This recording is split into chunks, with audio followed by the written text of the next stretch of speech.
Yeah, so we're going to start off with a video as an introduction to Groq. AI. It's literally everywhere. Introducing AI-powered dog food. In our apps. Please just swipe left. Our workflows. I'm so productive. Even our biggest decisions. Should I say yes?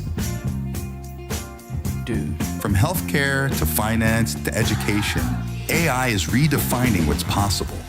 But for all its impact, there's one moment that actually defines whether AI works. That magical instant when imagination becomes limitless. That moment is called inference. Inference powers the everyday experiences we can't live without. Like when a scan turns into an answer in seconds, or when a customer's call is picked up the moment it's made. But there's a catch. Not all inference is created equal. Can I help you to some Most AI infrastructure wasn't designed for inference, which means it could be sluggish. What year is it? Processing. 2072. Pricey. In today's financial news, an outbreak of CFOs frozen in shock after seeing their AI inference bills. Or unscalable. I think we can handle this. Fortunately, there's one company delivering inference the way it was meant to be. It's called Groq. It has the best price performance, highest quality, most dependable, and most scalable inference. Whether you're starting fresh or supercharging your GPU stack to make it 10 times better, with Groq, you'll be in good company, including 2 million developers, thousands of enterprises, and soon a dozen data centers worldwide. Yep, this brand new world is pretty scary. But that's why we're here. Climb aboard. We'll get you there. Hi, I'm Amar, part of the Groq team. Lovely to be here. So I don't know if you caught the cameo of our CEO. Everything you saw there was built with AI. So we have one person, also called DJ, working on our special projects, and he put this together in a couple of days. So if you've not heard of Groq, a bit of intro of what we do and who we are. Groq is a full stack innovation just built truly for AI, right? We are an inference provider. Back in 2016, that's when Jonathan Ross, our founder, stepped out to start his own company. He was the founder and creator of the TPU, Google's chip, and he knew something is going to shift. One day AI is going to be table stakes, and yeah, we want to be there when it happens. So fast forward today, we're proud to say that, in our stack of innovations, we build our chips, we have our own hardware, our software is also ours, and I think what you guys are probably most interested in is Groq Cloud, our open API. So just a bit of reference, I think, for those in the room who are probably hearing about us for the first time. This is stats from a third-party company called Artificial Analysis. They do great work, so if you're not on there, I do highly recommend. So they set out these reports, and this one was for the first half of 2025. Naturally deciding what is AI adoption about. So you can see Groq is slowly climbing. We were the third most adopted provider for inference for the first half of the year. So from 2024 to 2025, the transition. And yeah, OpenAI, Google, and then there's us. So we are building data centers as we speak. Now, why is this relevant? Again, opening with Groq to talk about today's theme. We have two very strong ethos. One is to bring the cost of inference down, and then one is to bring the cost of inference down and also the speed of latency. Right? If you are already using inference and you have a company today that people love, congratulations. But this is slowly going to creep up with you, right? The cost of running inference is not the same way as you would stand up hardware typically in cloud. Inference is a whole different monster, and how does that work? So what we want to do is to make it faster and cheaper. As you can see, our unit price for, we only host open source models. So you've got GPT-OSS 120B, and our mixed model, the mixed pricing, it is a fraction of the cost of what the other providers provide. outside of that, how fantastic would it be if you are able to get it a lot more, like for your dollar, bang for your buck, they say, right? So we are also able to provide you more throughput for the dollar that you spend with us. So with that is today's topic, something we are all very passionate about at Groq, right? Time tokens trade-off, how do we balance then that cost efficiency velocity? How do we get you guys going? So it's kind of three themes that we're going to talk about, right? Model selection. Let's talk about benchmarking. There's so much out there in the market. How do you keep in touch? And then also being able to optimize for time to first token and why that is important. So the scaling challenge, I did touch a little bit about it already. It does not grow linearly. It is exponential when it comes to AI. There was a quote, talking about the invisible infrastructure. All looks good on the outside, but when you look at your bill, like our video, it gets quite scary. So what is in your toolkit that you then can leverage in order to solve for that? Right? You want your customers to be using, you don't be blocked because I can't match up with my infra cost and I can't adopt more users. So there is that fine tango that you need to do. And there are stats that match this as well. I mean, we know how we today are paying with attention. So user churn, how that relates back into latency. I turn my back and, I'm having a conversation with someone. Next thing I know, probably on Instagram, right? And also LLM costs, what that looks like today. They are getting lower. That's the good news in the room. It is happening across the board. So it's fantastic. But for builders who are at the stage today, what else can you do? And then also time to first token, how that impacts your abandonment rates. So now I'll hand over to my esteemed colleague, DJ, to take you through the second half of today's session. Okay, esteemed colleague. I don't think anybody ever said that about me, ever. I was told that you should not go into showing too much code. So quick show of hand, I just want to know how many of us are like technical developers, architects, engineers. So, okay, I could have shown a lot more code and people would have understood. Like this is Bangalore at the end of the day, right? I wanted to discuss about optimization of model. How do you optimization for a production workload? So before we go into that, I should have introduced myself. My name is DJ. I work as part of the Applied AI team at Groq. My job is to essentially help out people who are essentially going into the Gen AI world and have no clue how to do Gen AI. So optimization, one of the easiest thing or the first thing, basic thing that you could do is model selection, right?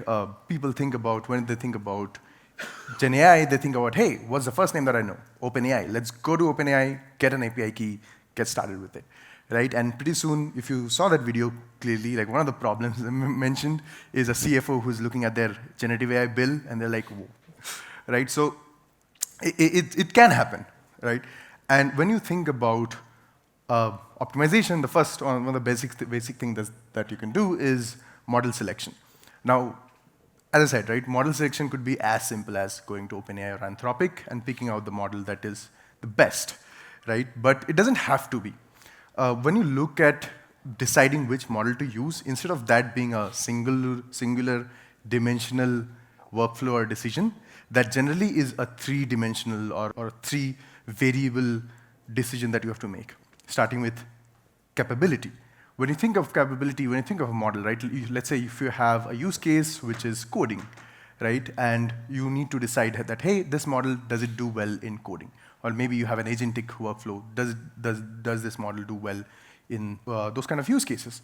But that also means that maybe you have a use case which is small, something like a classification use case, or a tagging use case, or a naming use case, translation use case. What if I could use a smaller model and use that better?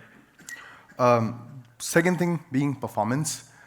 Performance for a model could be anything from how good the output is, right, to the time to first token, to the latency and all those things, right?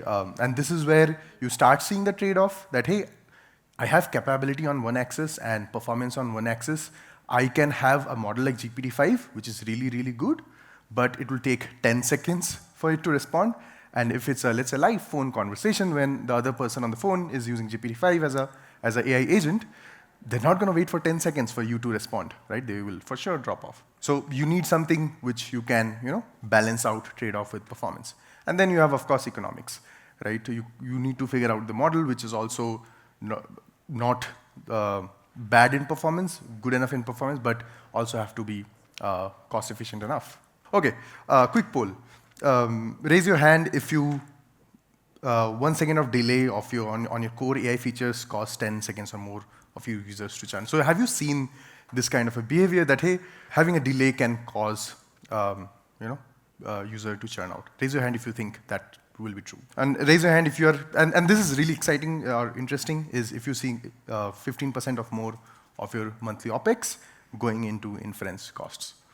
So I really wanted that image to be true. This is a guy who is on a bullet delivering chai, right? Unfortunately, nobody is that stupid, right? So the question is, would you use a Royal Enfield Himalayan, or Bullet in this case, to deliver tea to your next door neighbor, right? If you have a hammer, everything looks like a nail to you, right? So maybe walking down to your neighbor to deliver tea is a much better usage of time, usage of resources.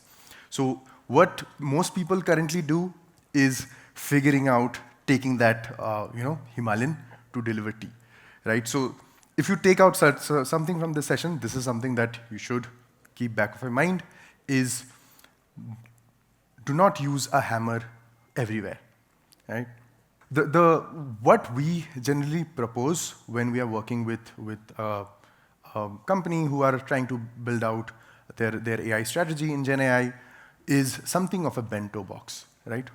If you have seen a Japanese bento box, lunch boxes, those are really amazing, right?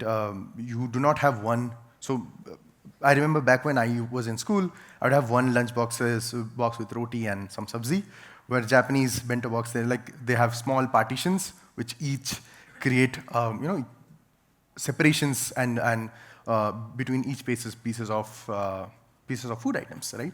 So that's the kind of strategy that you should be looking at when you're looking at, hey, how do I or which model should I use, right? You could have something which is like a surgeon, which is like a GPT-5 class model, really large, but it's also very expensive and slow, and you'd only use it for complex use cases. You wouldn't use a surgeon for, hey, if you have a cold, let me go to the surgeon, right? On the other hand, you would have someone like a nurse, right? A nurse would be someone who would be useful for more than 80% or 60%, as that says, of your use cases. So you can offload majority of your tasks, right? That's something that we have seen, that, hey, you can offload majority of your tasks to a smaller model, to a cheaper model, but it does that job and does that job really well. Somebody had asked this question to me in the morning, is how do people do it that every few weeks we have a new state-of-the-art model, new SOTA model? Do they change?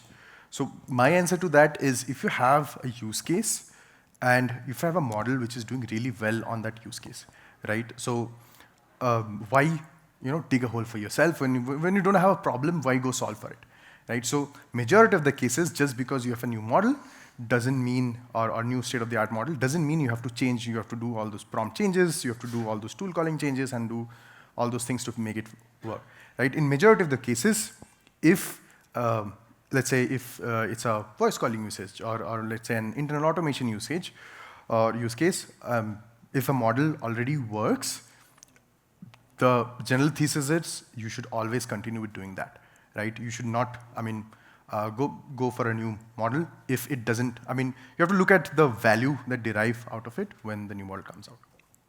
And then you have specialist models. Now, this could also be something of a fine-tune or a post-trained model that you need for your specific use case. Now, it could be something as small as you have a LoRa adapter on top of a small model, or you do a complete RL on top of a model because you have a specific use case, a niche use case, which is not essentially handled by the available foundational model or open source model that can be doing that, right? To kind of wrapping it all up together when we talk about model selection, you should be thinking about it from a perspective of a warehouse, right? Or workshop, sorry. It's called a workshop, not a warehouse. For a workshop, right? So if you have simple tasks, use simple instruments, right? Simple tasks like sentiment analysis. So if anybody is looking for, hey, ideas, where do I use So me and Amar were talking to a group of people yesterday who were like, we didn't think of it. We're using Anthropic for everything. We didn't think of it that way. Let's look at it this way, right? You have a sentimental analysis use case. You have a basic summarization or simple classification use case, a smaller model like a Gemma 7b, even a GPT-OSS 20b model also does really well. It does it fast, it does it more cost efficient, right? It does it cheap, to put it simply. Then you have moderate tasks, so things like structured extractions, multi-turn dialogue, content generation. Then you have something that I like to call middle model, right? Which is not top of the pack GPT-5 or top of the pack Quen model, but somewhere around the middle, like let's say 72 or 52, 100 billion parameters model, which will still do those jobs really well. Let's say OCR extraction or those kind of things. But again, it will, if you think of it again in those 3 dimensions, cost, speed, and performance, it will be somewhere in the middle instead of being all the way up. And then you have complete complex tasks for which let's say you have an agentic, multi-step agentic use case. Maybe you're doing sort of a voice use case or any sort of a document processing which is multi-step and maybe there is thinking happening. That's where you use those kind of complex models. I just wanted to make a case for open source considerations as well, right? Most of the folks, if you saw the slide that Amar showed, which is artificial analysis, what are the top providers of inference providers or model providers? OpenAI being in top, then we have Gemini, I think, and then Anthropic, then Azure, then us, right? We are the first in the top 5.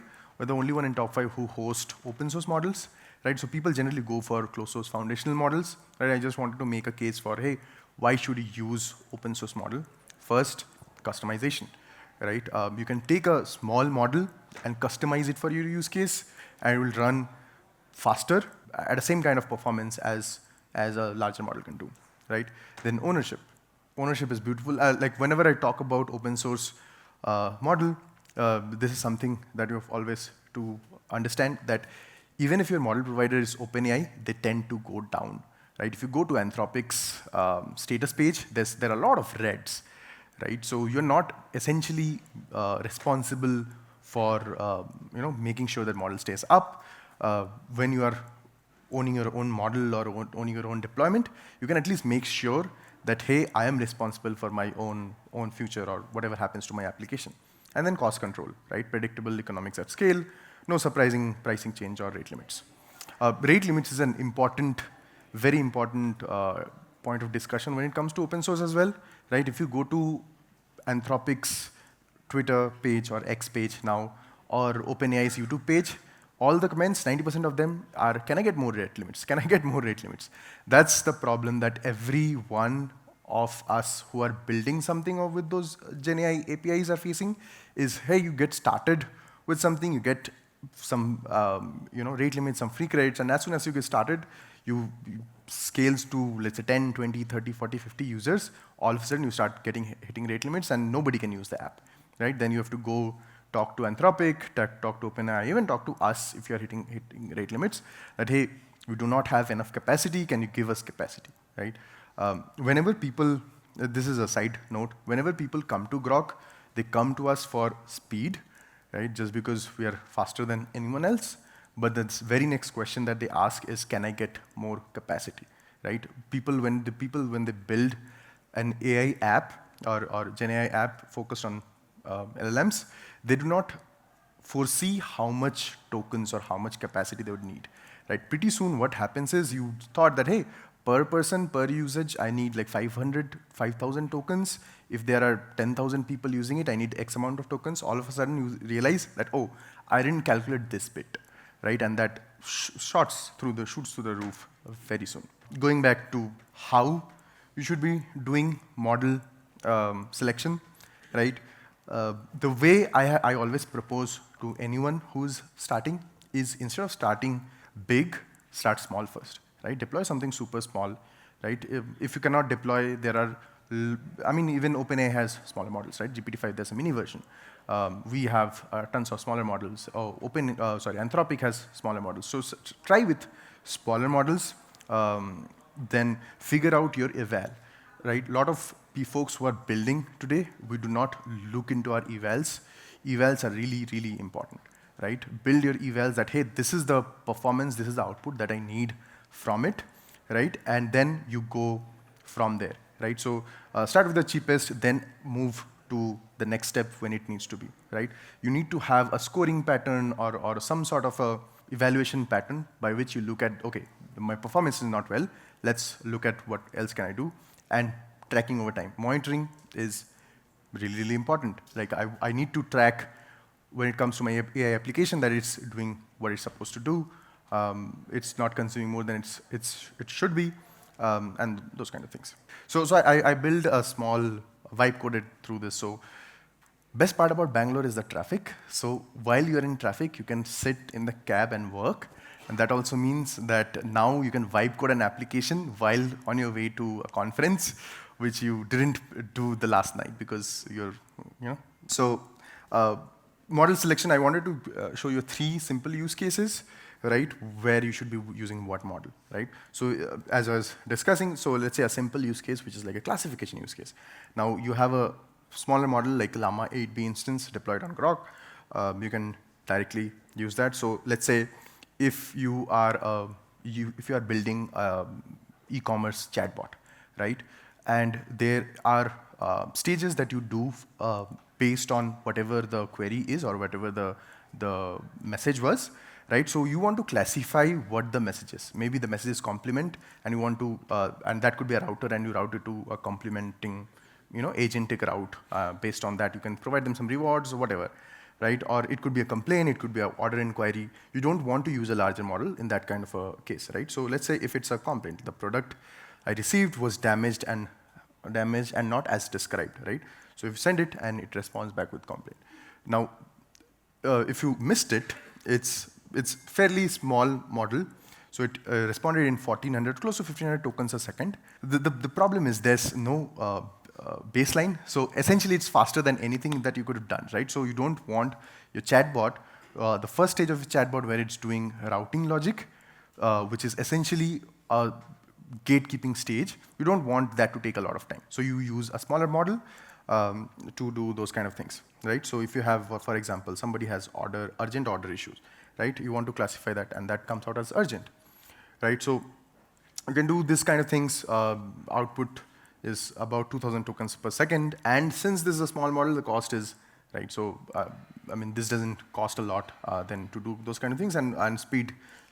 I'm calculating speed really weirdly, but the speed is, including network and everything, it's come to about 200 milliseconds, right? Which, while chatting or while you're on a voice call, it doesn't feel a lot then. Now, consider that with a more complicated use case, like a reasoning over a RAG use case, right? Which require a little bit more reasoning, little bit more additional capacity, right? So you use then a much bigger model. So I'm using a GPT OSS 120B, right? Which is OpenAI's recently, it's been about 1.5 months that they open source this model, which is GPT 120B. And then let's say, for example, dispute scenario. If a customer disputes charge after delivery, what is the different outcomes based on the payment method used? Then it takes some time, understands this, does the queries, and it reasons through it, and responds back with all the retrieve chunks and all the citations and everything. Now, in this kind of use case, you need a larger, more reasoning model so that it can reason through, okay, whatever the customer was asked for, should I do an agentic RAG? Should I do a tool call? Should I do whatever, right? Now, if you have a much more complicated use case, which is like an agentic tooling use case, agentic tool calling use case that you have like tons of tools, like 20, 30, 40 tools, and the agent essentially needs to decide when do I call which tool.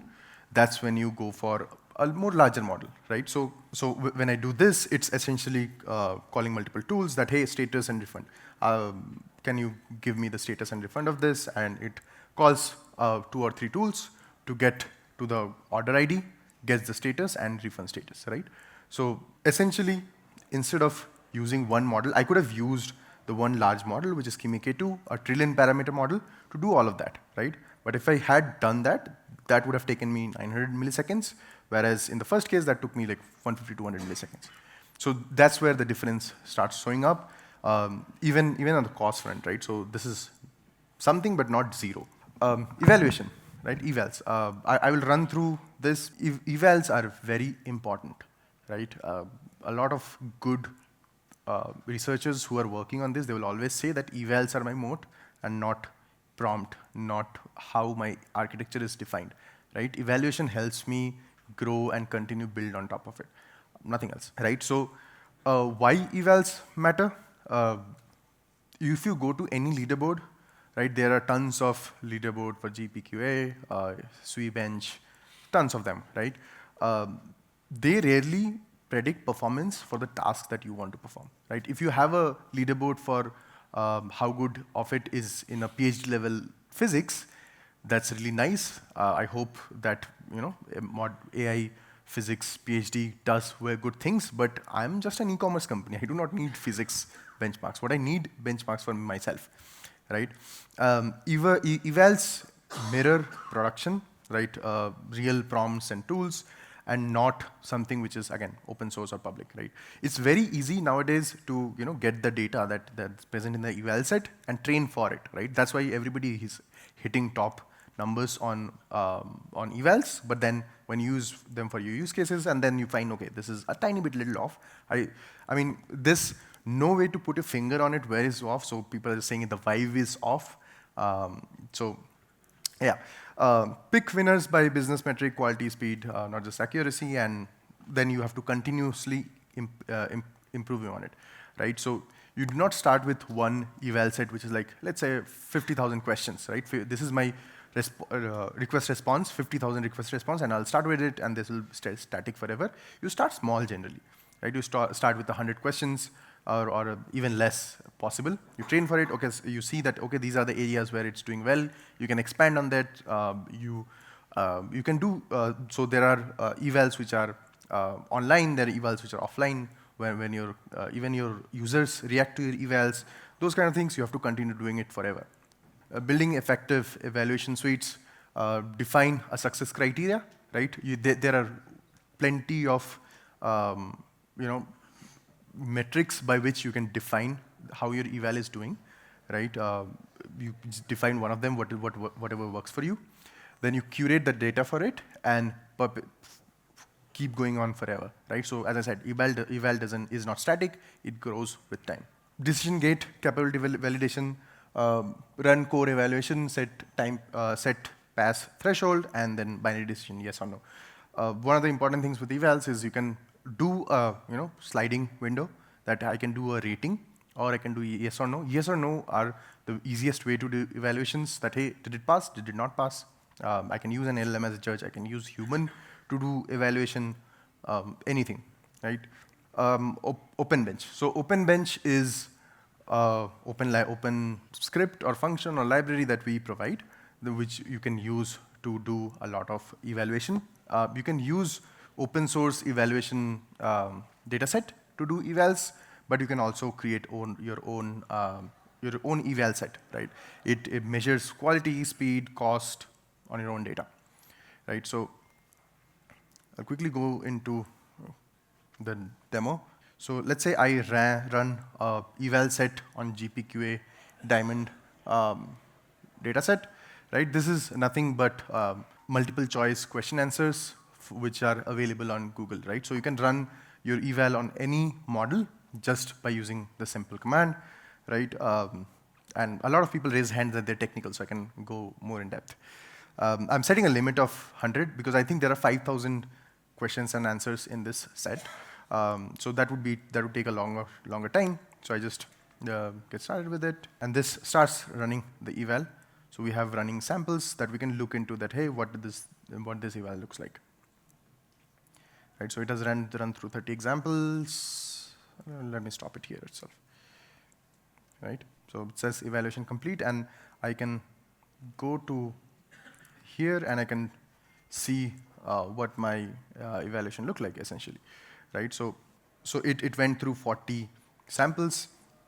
So it gives you a certain that, hey, for this question answer eval, the answer was supposed to be, the target was B, so this was a correct answer, so it's a pass. Right? So if you count through it, how many percentage of this is doing well. So you could get an answer that, hey, I have a 70% benchmark on this model with this prompt, with this whatever, and this is good enough for me to get started with this. You can also run your own eval. Let's say so I create a simple eval set for a grade 2 maths, right? It has a limit of 10, so let me run that, right? So any good enough model should be able to pass this 100%, right? So this is essentially grade 2, class 2 maths questions, and cool, this is complete now. So if I go to this, go back, right? Yeah, this last one.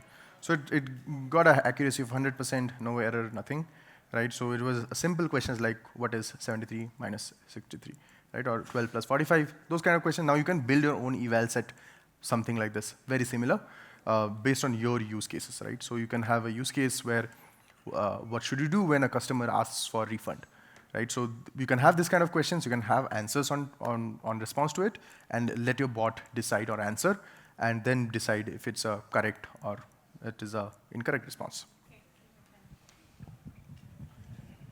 Just the last bit that I'll be coming through is time to first token, or time to first action, right? As we're also looking at nowadays. Why this is important.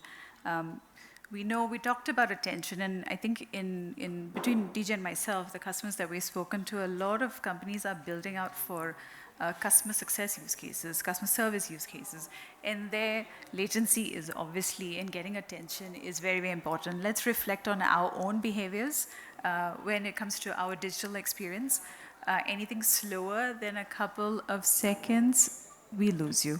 So how can you optimize for that? And I think that's where your infra then becomes a differentiator.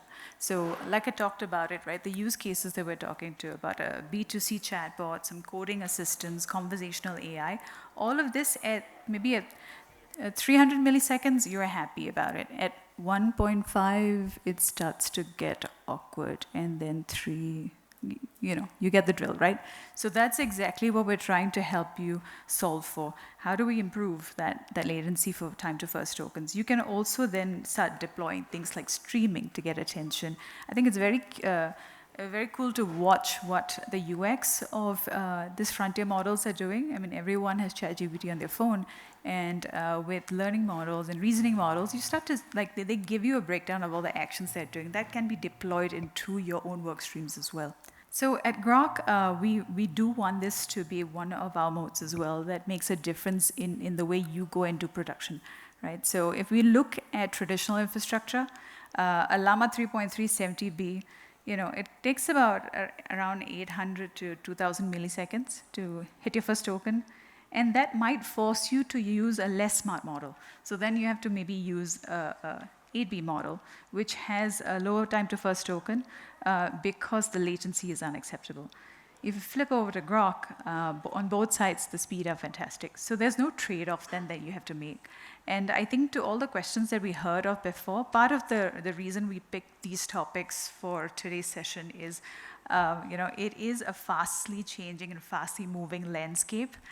Use your toolkits to advantage. Models are going to be phased out, whether we like it or not also. So, building out your evals very, very, at the very start of your journey, I think that's really important.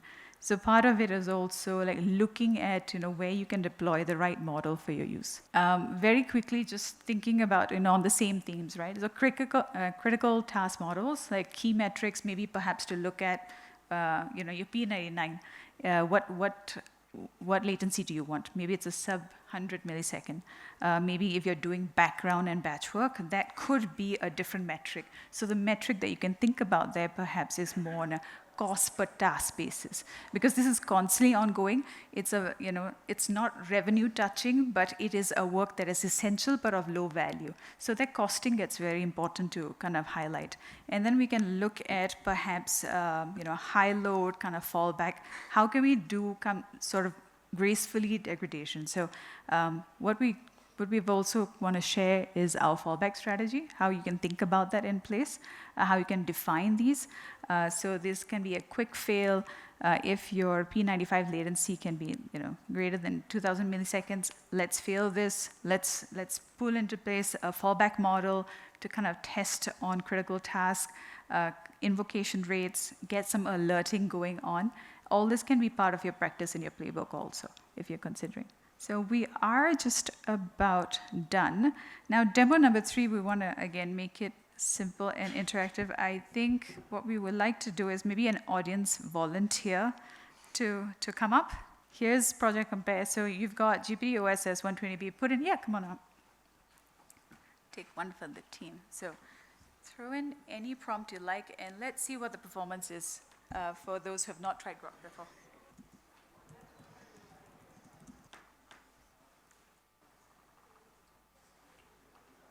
So we're done, right? I don't know if you caught that, but we're already done.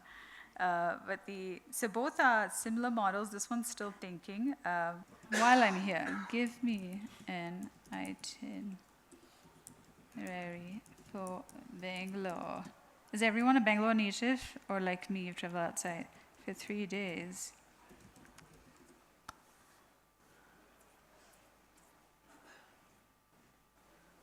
So when we say we optimize for speed, this is what we are built for, right?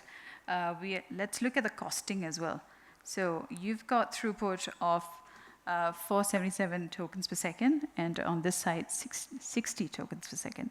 And that also allows your costs to come down much, much lower. So when you're thinking about where you want to deploy perhaps Groq versus AWS, these are sort of the factors and also your use case to take into consideration. And yeah, thank you for your time and attention today.